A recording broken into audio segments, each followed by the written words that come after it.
Viti 1991 ishte udhëkryqi më i madh i Shqipërisë moderne. Pas dekadash izolimi, varfërie dhe shtypjeje politike, shqiptarët shpërthyen në një val deti që nuk mund të mbahej më brenda brigjeve të vendit.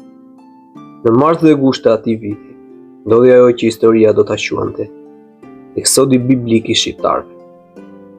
Një lëvizje masive drejt Italisë, drejt lirisë dhe një jetë më të mirë.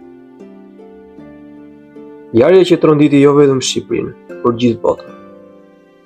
Në fund të viteve 80, vendi ishte rënuar ekonomikisht. Kriza e furnizimeve, mungesa e ushqimit, mungesa e energjisë, mungesa e shpresës. Sistemi komunist po shëmbej. Në dhjetor 1990, studentët nisën protestë. Në 20 shkurt 1991, kurrëzua monumenti i Enver Hoxhës. Shqiptarët kuptuan se kufi nuk do të mbanin dot në ëndrat e tyre. Syri atyre shihte tej detit Adriatik, drejt Italisë, vendi që për ta ishte dritarja e vetme e botës. Java e parë e marsit 91 bë simboli i aratitjes kolektive. Mijëra shqiptarë u derdhën në portet e vendit, sidomos në Durrës, duke hipur në çdo anije që mund të lundronte. Anije tregtare, moto peshkatore, tragera artizanale, madje edhe në varkat e improvizuar.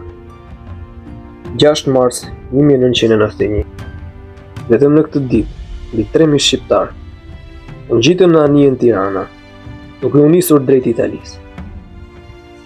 Në 30 orë, porti i Brindësit u përmbyt nga 24 mjete lundruese me mijëra njerëz të dëshpëruar.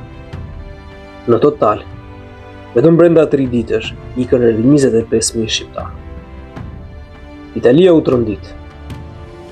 Shteti i vogël Brindis me 80.000 banorë u pushtua nga mbi 30.000 shqiptarë që mbërritën mes natën e 5 dhe 7 marsit. Ishte një papje e paprecedent, gra që mbanin fëmijë në krah, burra të lodhur nga varfëria, të rinj që shihnin për herë të parë lirinë. Njerëz që thrisnin Italia, Italia, sapo shihnin brekun.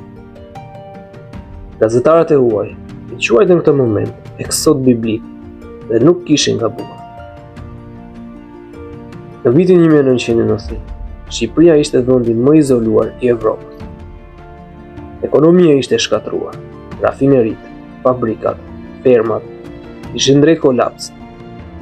Ishte mungesë të thellë ushqimesh. Varfëria ishte ekstreme.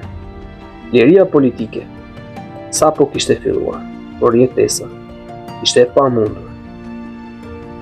Shqiptarët nuk iknin nga lufta, iknin nga uria, varfëria, pasiguria, mungesa e të ardhmes. Dhe mbi të gjitha, iknin sepse ëndronin një jetë ndryshe. Gusht 1991, eksodi i dytë i madh, më dramatiku. Në verë, eksodi u kthye me një forcë edhe më të madhe. 8 gusht 1991, Ania Vlora. Kjo datë është ngulitur në memorien e dyrës shqiptare. 20.000 njerëz hipën në anijen tregtare Vlora, sapo ishte kthyer nga Kuba me ngarkesë sheqeri. Njerëzit u ngjitën militar, duke vrapuar në përmol, duke u futur nga portat anësore, duke u kacavier në çdo pjesë të anijes. Nga ku mund të kapesh? Destinacioni Italia. Fillimisht drejt Brindisit, pastaj drejt barit.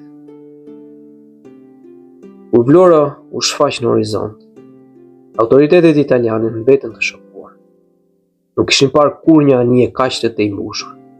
Njerëz ngjitur pas njëri tjetrit. Gra, burra, fëmijë.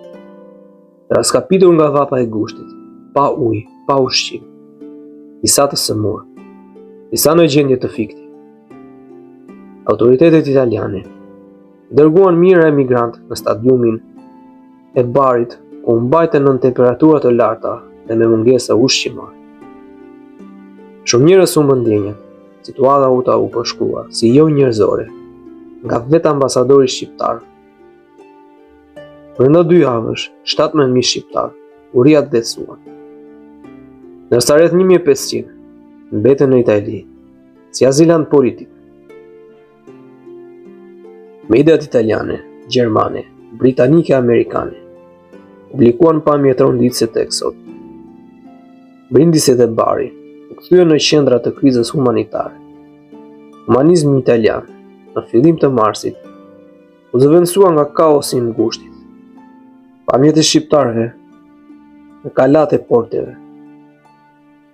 e fëmijë që qanin dhe burra që valvisnin duart drejt kamerave, u shfaqën në lajmet botërore. Eksodi shqiptar u bë simbol i shpresës dhe dëshpërimit në të njëjtën kohë. Eksodi vitit 1990 nuk ishte vetëm një aratisje masive, ishte grushti i fundit që u dha diktaturës. Regjimi nuk mund ta mbante më popullin brenda. Lëvizja e shqiptarëve tregoi se sistemi kishte falimentuar në çdo drejtim. Eksodi i shqiptarëve ishte thirrja më e fortë. Ne duam liri, ne duam jetë, ne duam të ardhmen. Eksodi në stenjishtit mbetet një nga plagët, por edhe krenarit më të mëdha kolektive. Plagë, sepse u larguan qindra mirë njerëz, shumë prej tyre përjetuan dhimbje, frikë e poshtrim. Krenari, sepse ishte akti i guximshëm dhe i dëshirës së pashuar për jetë më të mirë. Ai ndryshoi përgjithmonë historinë e Shqipërisë.